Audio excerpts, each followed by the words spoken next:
So, in this part,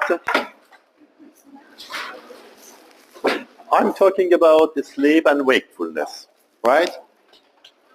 So, sleep is defined as a state of unconsciousness, so unconsciousness, right? From which the person cannot be aroused by sensory stimulation, like shaking the person, calling the person, right? Sensory stimulation can reverse this unconsciousness. But when a person is in coma, he or she is unconscious, but is not unresponsive to sensory stimulation. Maybe by medication the consciousness regains, but by sensory stimulation nothing happens. So we have two types of unconsciousness. One is normal and naturally occurring, which is sleep. Another one is coma, which happens after damage to the brain. Right? Consciousness can have two definitions. The simplest one is being awake, right? But a most difficult one is being aware of the world and the self. So this one is usually used in neuroscience, but this one is usually used in physiology. So being awake is a meaning of consciousness. We spend a third of our lives in the sleep. So if we sleep for example, if we are, for example, let's say 30 years old, it means we have slept for 10 years. So it's a huge time, right? It occurs in all mammals. So from an evolutionary perspective, it's important, right? And you have high prevalence of sleep problems in the community, so it's clinically also important. So in this figure, you can see the normal hours of sleep that happens in a person, right? So you can see here that average people sleep for about 7.5 hours. So it's usually between 6.5 to 8.5 hours a day. But we can say that it's about 7.5 hours a day. 7.5, right? 7.5 hours a day. But this happens in an adult, in a normal adult, right? So actually this timing changes over the age. For example, a newborn may sleep for about 16 hours a day, right? After 1 year, it sleeps for about 13 or 14 hours a day. At age 10, it sleeps for about 10 hours, right? And then this decline continues, and at the age of 20, usually the person gets the adult profile and he or she sleeps for 8 hours a day. And there is also another decrease from 20 to the death, right? So hours of sleep decreases gradually over time. So a newborn may sleep for 16 or 17 hours, a teenager around 9 hours, and an adult around 7 or 8 hours. So our need for sleep is different, depending on their age. Okay. To measure the sleep quantitatively, we can use different ways. First one is using EEG, which is a device or a method for recording brain waves. The second one is EOG, electrooculography, electroencephalography, electrooculography, electromyography. EOG is a way for measuring eye movements, but EMG is a method for measuring muscle tone. we know that electrical activity in a skeletal muscle is linked with mechanical activity. Right? Action potential causes contraction in a muscle. So when we have more action potential, it means we'll have more contraction. So instead of measuring contraction or force, it's easier to measure electrical activity. We can put some electrodes on the muscle and record electrical activity. Electrical activity will show us the level of muscle activity, right? Mechanical activity. So today, I will talk about this one, EEG. First, I mentioned the mechanisms for generating brain waves, and then I will continue with the use of EEG for evaluating the sleep. Right? Is that work?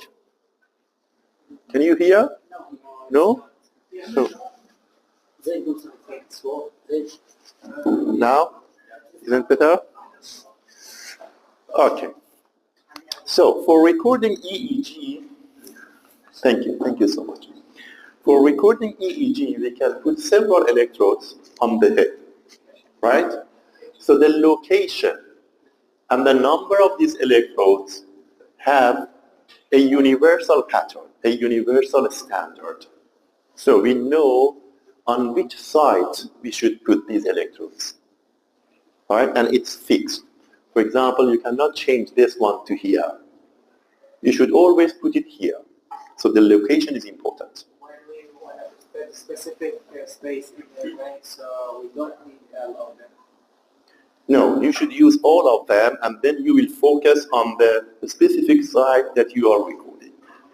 Because knowing activity in other places is also important. Okay? So when you use these electrodes and connect them to a device which filters unwanted signals and amplify wanted signals, you will record something like that. This one, this, this. Right? So we call them brain waves. Right? So brain waves are like this. So compare this one with an ECG. So in an ECG you have P wave, QRS, right? T wave, like this. And this pattern is repeated. And we know that this one is for contraction of the atrium. This one is for contraction of the ventricle. This one is for relaxation of the atrium, of the ventricle. Okay. But here, we don't have a specific pattern. Right? We can see an untidy and unsmooth potential like this. So there is no pattern, no specific pattern here. So in the EEG, we should rely on the frequency of the waves. For example, here we have 1 second. In this 1 second, we have one wave, right? So the frequency here is 1 hertz, or 1 cycle per second, right? In this 1 second duration, here we may have, for example, 1, 2, 3, 4, 5 waves, right? So the frequency here is about 5 hertz, right? So there we have more frequency, and here we have also higher frequency, right? Based on the frequency of the waves, we can classify them into 4 categories. Wave delta means the wave or the rhythm that has the lowest frequency. It's below 3.5 hertz or cycle per second, right? A rhythm that has a frequency between 4 and 7 is called theta. A rhythm that has a frequency between 8 to 13 is called alpha. And a rhythm that has a frequency between 14 and 30 is called beta. And a rhythm that has a frequency more than 30 is called gamma. Gamma. It's not shown here. Okay, but we have this. So the lowest frequency is delta, then theta, then alpha, then beta, and the highest frequency is for gamma. Okay. Alpha wave, this one, which has a frequency between 8 and 13, is recorded from parietal and occipital lobes in an adult person which is awake, but the eyes are closed. So the eyes are closed, the mind is relaxed, but the person is awake. Right? In this situation, we can record alpha rhythm from parietal and occipital lobes. Beta rhythm is recorded from parietal and frontal region in an adult person which is awake and the eyes are open and the mind is alert. Right? So we can record beta wave. Theta waves, low frequency, right, are usually recorded from parietal and temporal regions, not in adults, in children. Yeah. So sometimes it's possible to record theta rhythm from an adult brain, but it's not normal. It may show some emotional states like excitement, depression, things like that. Right? So the result, so in the ECG, the child wave don't appear on all of the people. I think just in the people and the figures. Yeah. U wave. Okay. But beta wave is present in children and it's normal for children to see that. But in adults, it's not normal. It's better not to see that. If you see the theta wave, it may show some emotional states, right? Sometimes some diseases. Delta wave usually happens in a very deep sleep in adults and also in infancy. So in a newborn, it's normal to record delta wave during the day when they are awake, right? But in an adult person, it's not normal to see delta wave during the wakefulness, right? But it's normal to see delta wave during the sleep. It's normal to see theta wave during the sleep, right? Okay. So, I told you that alpha wave is recorded from an adult brain when the person is awake, but the mind is relaxed, eyes are closed, right? So alpha waves are recorded in this situation. Then asking the person to open their eyes changes the alpha rhythm to beta rhythm. So frequency increases, amplitude decreases. Opening the eyes again changes the beta wave to alpha wave. So only by opening or closing the eyes, we can change brain rhythm, right? Some other time, by breathing from nose, we can change the rhythm, okay? So, conversion of alpha rhythm to beta rhythm is called desynchronization of EEG. Desynchronization of EEG. Yeah. Alpha to beta.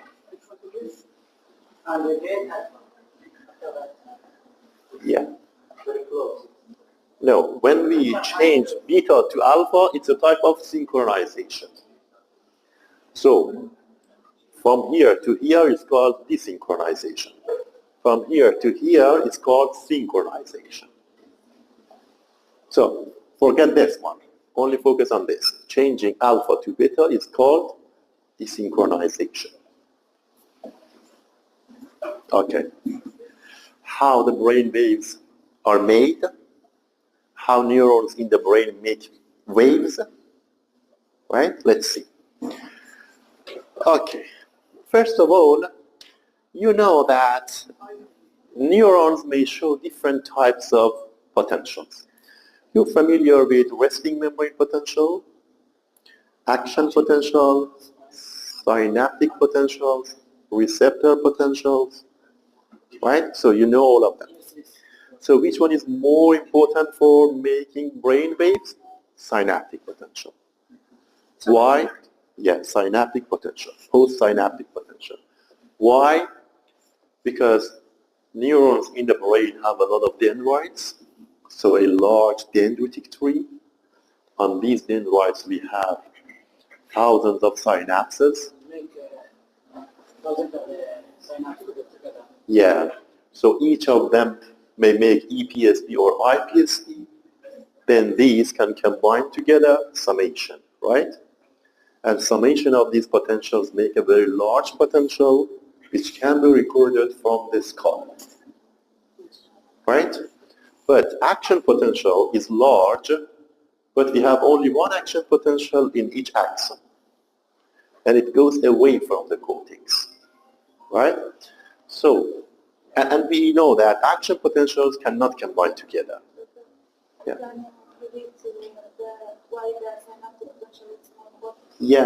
Yeah. Synaptic potentials are more important because we have a lot of synapses on each neuron. Imagine that we have 1,000 synapses here. So when they are activated, it means that we can have 1,000 EPSPs. Right?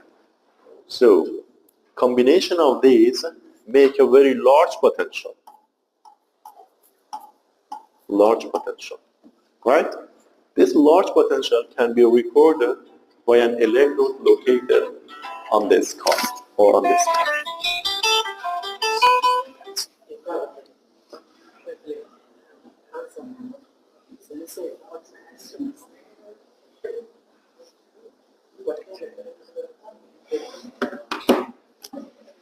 Okay. So a large potential is made, and this large potential can be recorded by an electrode located on the scalp, right? But action potential is larger than EPSP, but action potentials cannot combine together. So it's a very small potential for this electrode, right? Okay, so brain waves are the result of synaptic activity in the brain. Question number 2. Which part of the brain? Yeah, cortex. Yeah, cortex. So which area of the brain is responsible for making brain rhythm? Cortex only. So in the EEG, we cannot see any wave from like thalamus or from hypothalamus, right? Subcortical organs, subcortical structures cannot make potentials that can be recorded from the EEG electrode, right? Yeah, because they are located deep inside the brain and their electrical activity cannot reach the electrode, right? So the rhythms that you can see in the EEG are mainly from cortex. So in the cortex, we have 6 different layers, right? Layer 5, which contains large pyramidal cells, is the main important layer for making EEG, right? Why? So we have different layers. Large pyramidal cells are located close together. All of them send their dendrites to layer 1. So we have vertical lines here that come to these pyramidal cells, right? So if we consider all of them together, it's like a plane. Like a plane. You know plane? So when you have a fold in the brain, a gyrus, we can say that the whole gyrus have pyramidal cells, and all of these pyramidal cells make a plane. So a plane like this, right? So imagine that this is a gyrus in the cortex, right? A fold. Then potential can be made on the two sides of this plane. Do you know? Yeah. For example, this side can become negative, this side can become positive. Or this side can become positive, this one can become negative.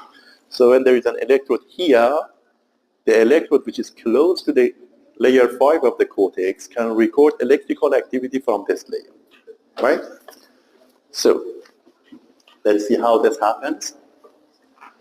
So, axons come to the cortex and release neurotransmitter. Right? So, imagine that these axons are coming from another area of the cortex. So, please pay attention to me. I don't know why you are talking together. Please be silent, keep silent, and listen to me, okay? I know that you're tired, but let me to continue and finish it, okay? Thank you. So, we have input axons from other regions of the cortex to this area. These axons release glutamate, right? So imagine that they release glutamate. Glutamate is an excitatory neurotransmitter. So it opens channels here, sodium goes into the cell. What happens to the inside of the cell becomes positive. What happens to the outside of the cell becomes negative. Okay. Inside the cell, positivity goes down this way. Why? Because it should reach here to make an action potential. Right? So positivity goes down through the dendrite. But at each point, it also goes out. Why? Because of the leaking. So sodium goes in. To compensate for this positivity, potassium goes out. Right? So sodium goes in, potassium comes out. Right? So EPSP from here goes this way. The size of the EPSP declines, decreases. Right? Okay, but we don't want to talk about the size, but we want to talk about the polarity. So sodium goes in, so here we have negativity. Potassium comes out here, so here we have positivity. So we have a plane like this, right? The above of this plane is negative, below is positive. So the electrode which is located above the skull will record a negative potential. Right?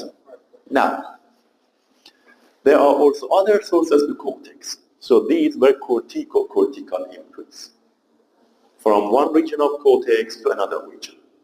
We have also inputs to the cortex through the thalamus.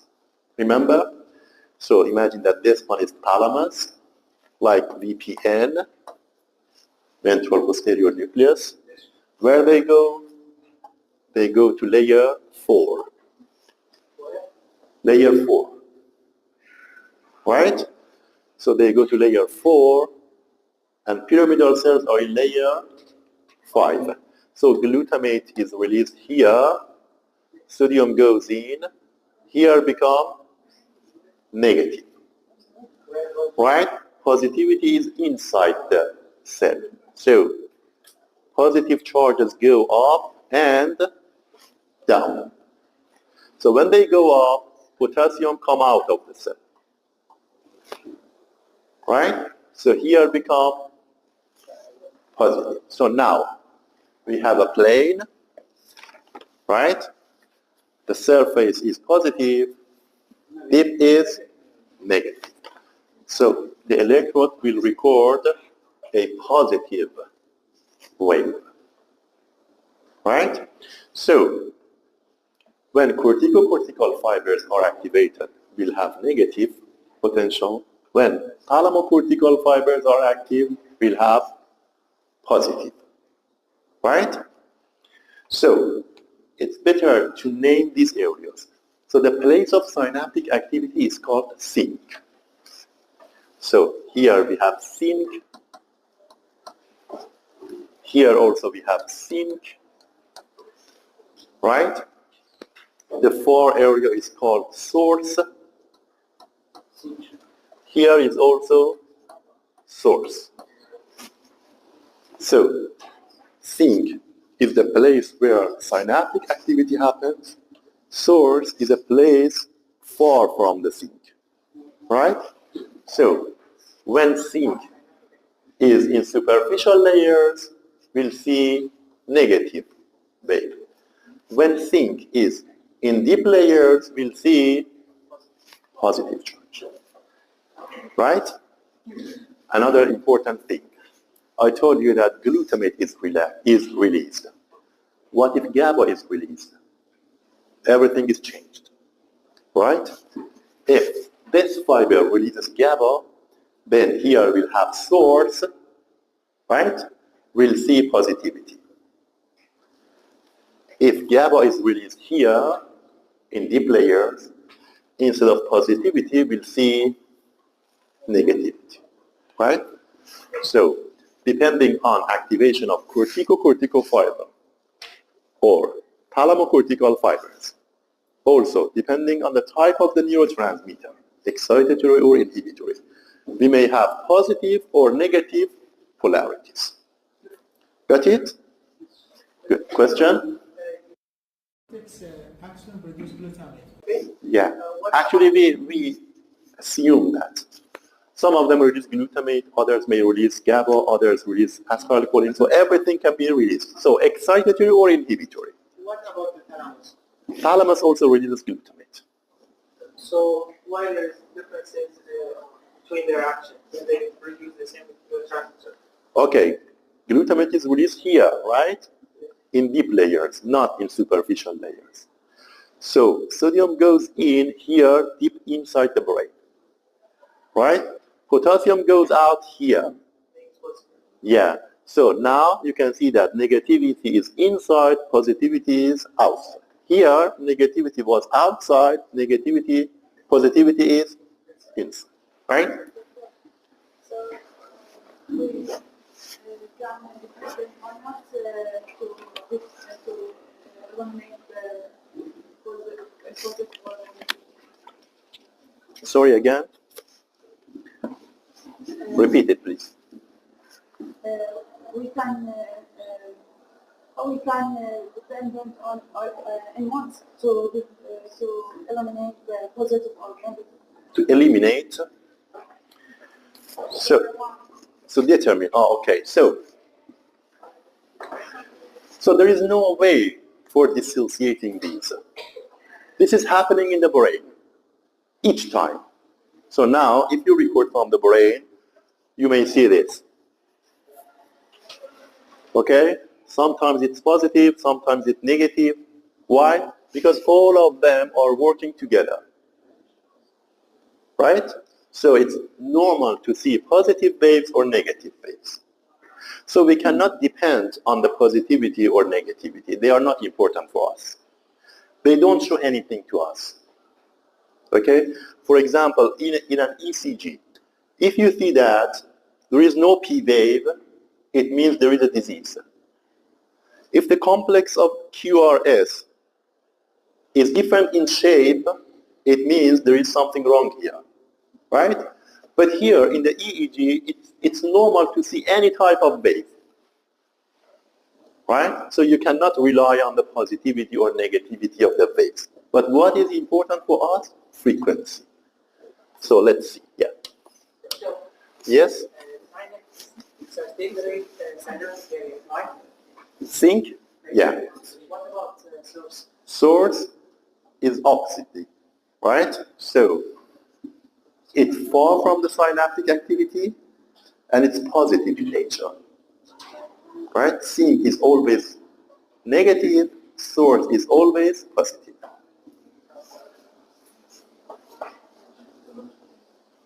Continue. Okay, now let me tell you how we may have different frequencies. So far, we know that sometimes we may have positive charges, some other time we may have negative potentials, right? Positive and negative potential, and it's normal. And we know the basis, right? What about frequency? How it's possible to see sometimes high frequency waves, some other time low frequency wave. Okay, so imagine that we are recording from part of the cortex, right? We have thalamocortical fibers, corticocortical fibers.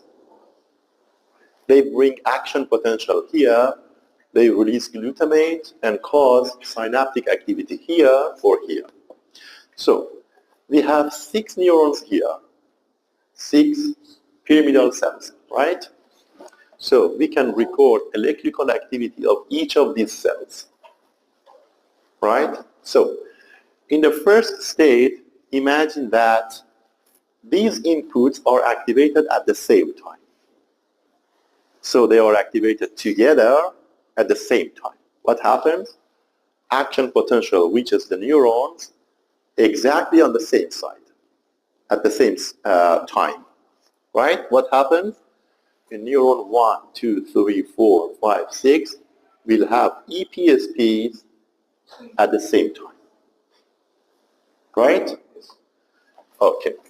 If we combine all of these, our electrode on the scalp will record something like this. Okay, so the sum of these electrical activity is recorded like this. So now the second action potential comes. Again, synchronized, right? So the second EPSP will be made. So we will have the second wave. So the third action potential arrives.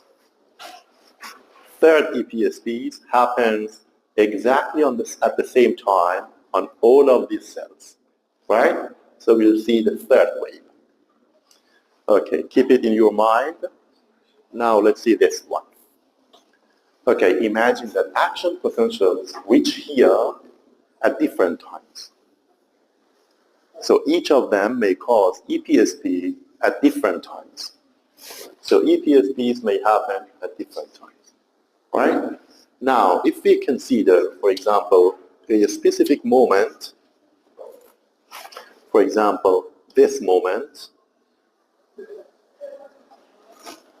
okay, so there is a small wave here, nothing here, nothing here, a large one here, a large one that is negative here, and another one here. If we combine all of them, the result will be something like this, right?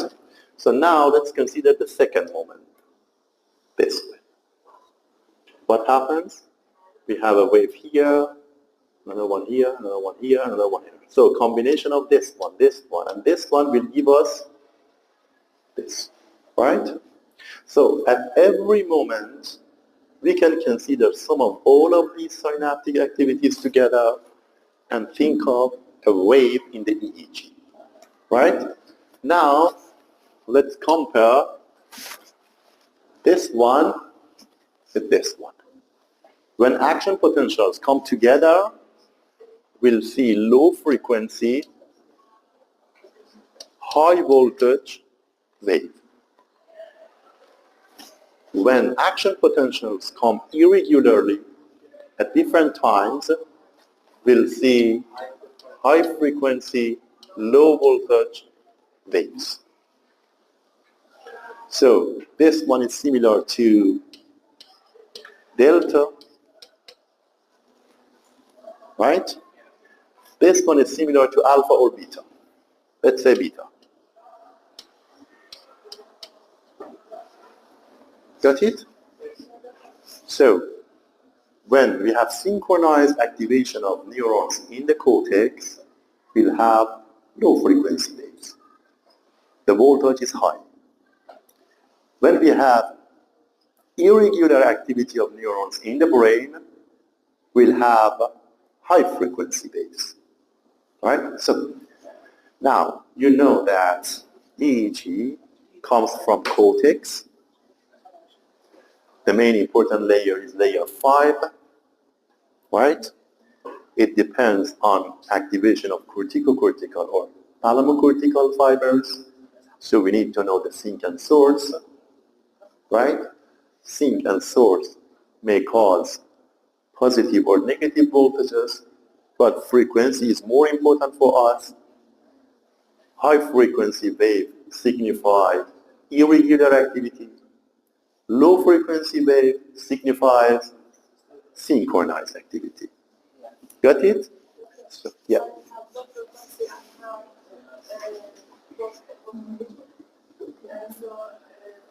Neural activity will be in the same time always? Yeah. Neurons tend to be activated at the same time. Cortical neurons. So, what determines this for us? Thalamus. Thalamus actually evokes a synchronized activity in the brain or an irregular activity. It depends on subcortical inputs. Okay? So, now we can use EEG for detecting some diseases. Right? So here we can see a map of brain electrodes. Right? You know that for recording potential voltage, we need 2 points. Right? One point is compared to another one. Right? So we should know difference in voltage. So we need at least 2 points. So for example, here, for recording of this wave, this location is compared to this one. So these two are compared together. So voltage of this one is actually a difference from this one. So we can see the difference here. Right? So any of these locations may show a voltage, and we should consider the difference of the voltage. So in this figure, you can see that most of the time we have beta activity, right? High frequency, low voltage activity. But sometimes we can see high voltage, low frequency waves. You can see that the wave is large here. I told you before that when neurons become synchronized, voltage gets higher, right? So when we have a large voltage here, it means at this moment, neurons are synchronized together. And I told you before that it's not normal to see theta wave or delta wave during wakefulness. Sign of depression. Yeah, theta maybe it's a sign of emotional state, but here we can see delta. Okay? So, in this patient, these waves show an epileptic state.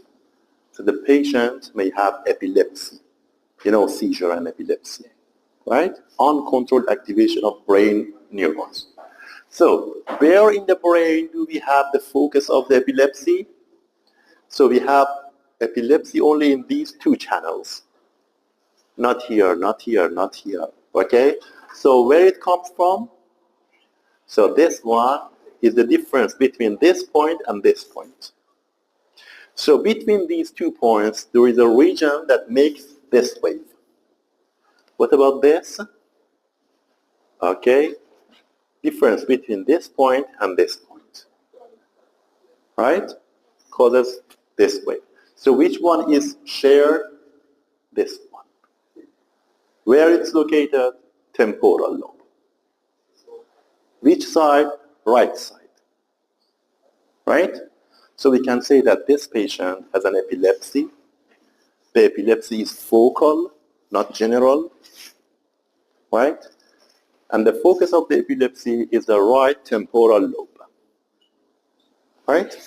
So in the right temporal lobe, the patient has epilepsy. Here we have another recording from the brain.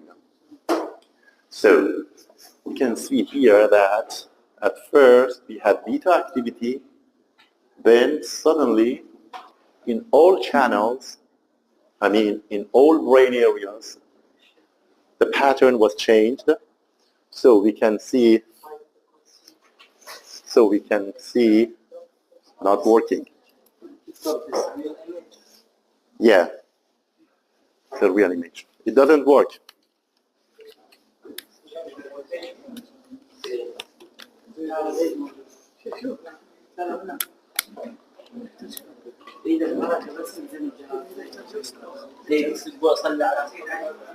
Okay, so please pay attention to me.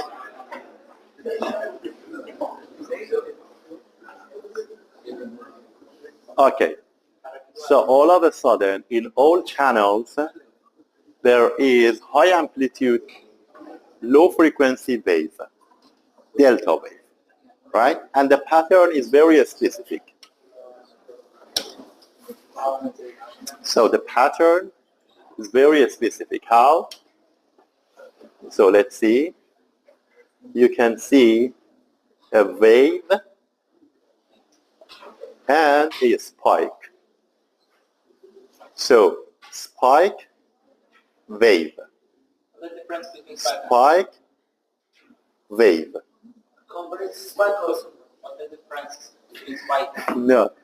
So spike is very sharp, right? Very fast. Yeah, very fast. But this one is slow and high voltage. And also here, does it work? Turned off. Okay, ignore it. Okay, No charge. It's out of charge. out of charge. Okay, no problem. Do it.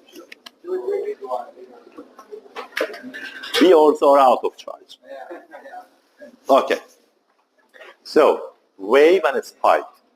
So when we have wave and spike, it shows a specific type of seizure called absence.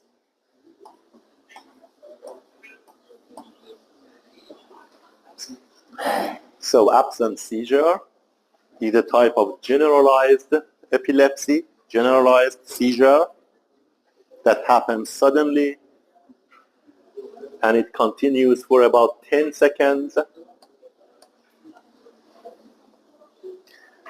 During the absence seizure, the person is not conscious, okay?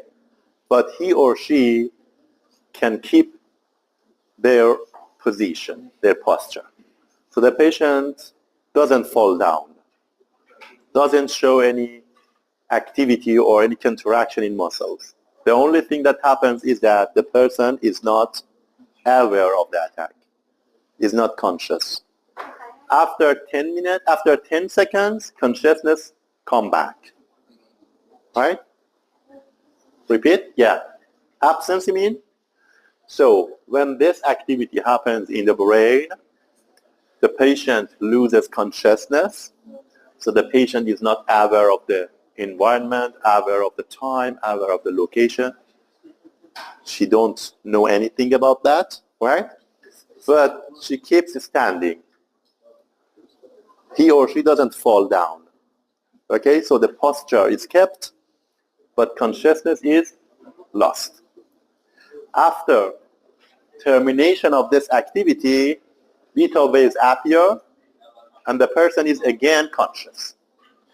But he or she doesn't remember anything about that.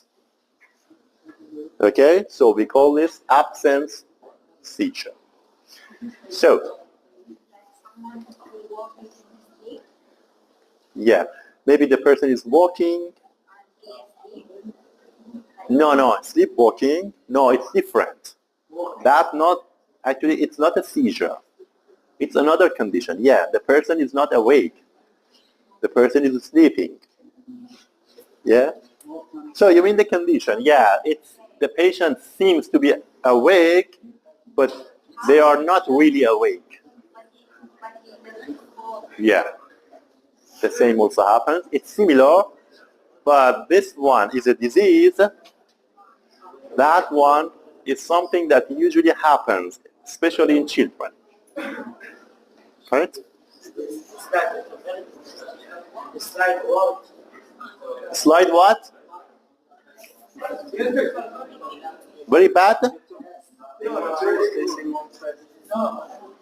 What? I didn't understand. They want rest. Rest? But we are out of time, out of energy, out of time, out of battery. Really? But the director tell us. Okay. Only 5 minutes here. After that, we start. I will start. Okay. So,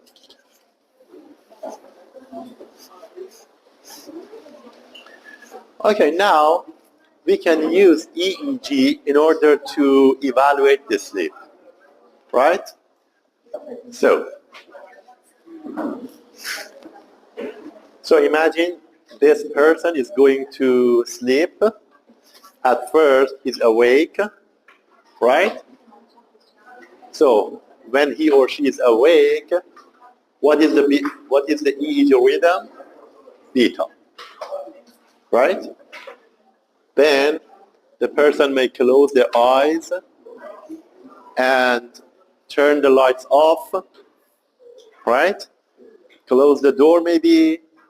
So he or she will be quiet, right? I told you that when the eyes are closed and the mind is relaxed, then EEG rhythm become alpha, right? So beta is changed to alpha. Then after some minutes, a specific type of wave appears like this. We call it sleep spindles. So spindles appear. Spindles only happen for 1 or 2 seconds. Sleep? Yeah. Ignore this one. Okay? After alpha, we'll see this one. Okay? So we'll see spindles that happen only 1 or 2 seconds, then they disappear, and after a while, they appear again. So we may see spindles that appear again, right? Then appear again. So each time that they appear, they only last for 1 or 2 seconds. Right? So sleep spindles show the beginning of the sleep. So when we see this, it means sleep was started. From here, consciousness is lost. After some minutes of this activity in the EEG, the person goes into the stage 2. In the stage 2, we'll see theta activity. Right? So we'll see theta activity. So after some minutes, the person goes to stage 3. In the stage 3, we'll see theta and sometimes delta. Right? So theta activity and sometimes delta activity can be seen in stage 3. After some minutes here, the sleeper goes to stage 4, which is characterized by delta wave. Right? So delta wave happens in a stage 4 sleep. So in a stage 1, we can see spindles. In a stage 2, theta waves. Stage 3, theta and delta. Stage 4, delta. Right? So from here to here, frequency of the wave is decreasing.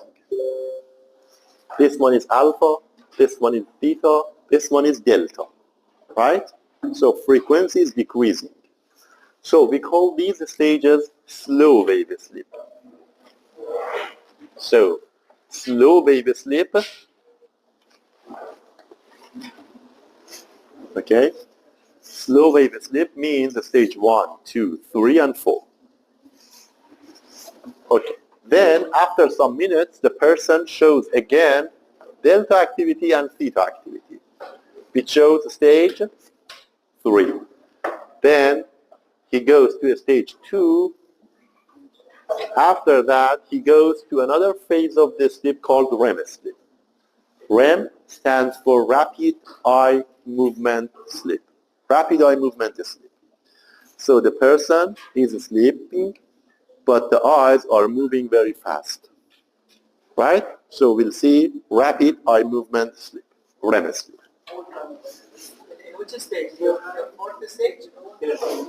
This one you mean? No. The person goes to stage 4, then come back to 3, then come back to 2. From here, he or she doesn't go to stage 1. Goes to REM. In this stage, EEG is something like this. Again, beta wave. That's deep sleep? No, deep sleep is this one.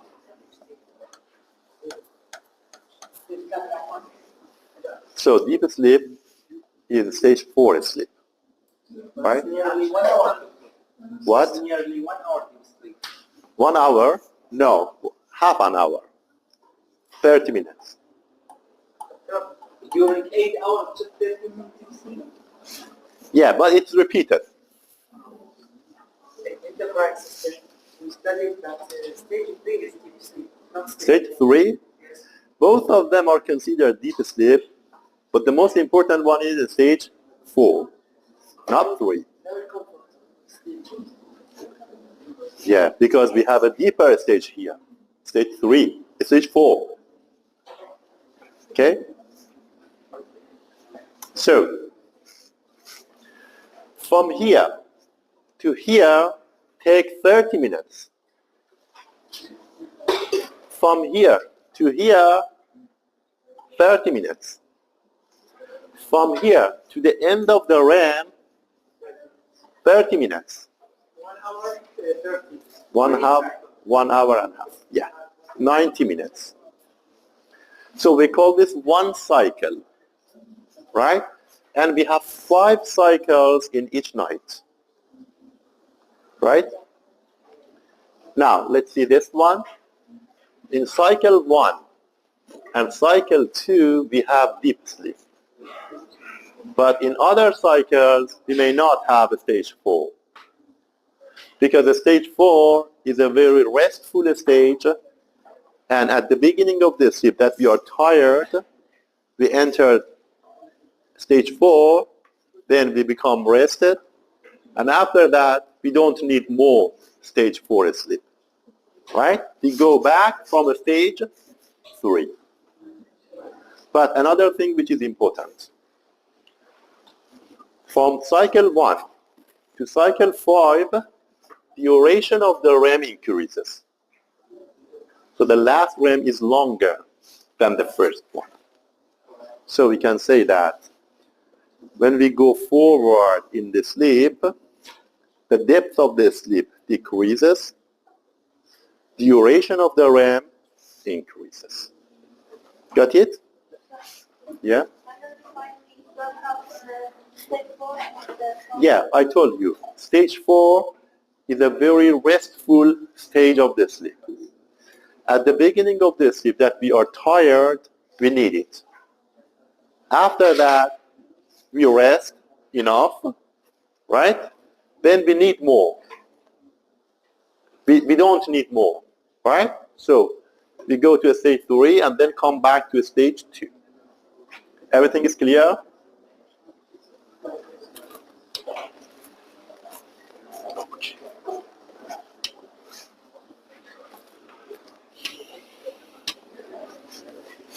Okay, so we can say that we have 2 phases of sleep. Please pay attention to me. So we have 2 stages of the sleep, 2 phases of the sleep, REM sleep and slow wave sleep. Slow wave sleep is also called non-REM sleep, right? The frequency of the brain waves decreases more and more, right, in the non-REM sleep. But the frequency of the waves in the REM sleep is high, beta waves. So the brain is active, but the person is not awake. So that's why we call this paradoxical sleep. Paradox means something that doesn't match, right? So the person is sleeping, but the brain is very active, right? So now let's see. How the activity of the brain different during the dream? Yes, actually this hyperactivity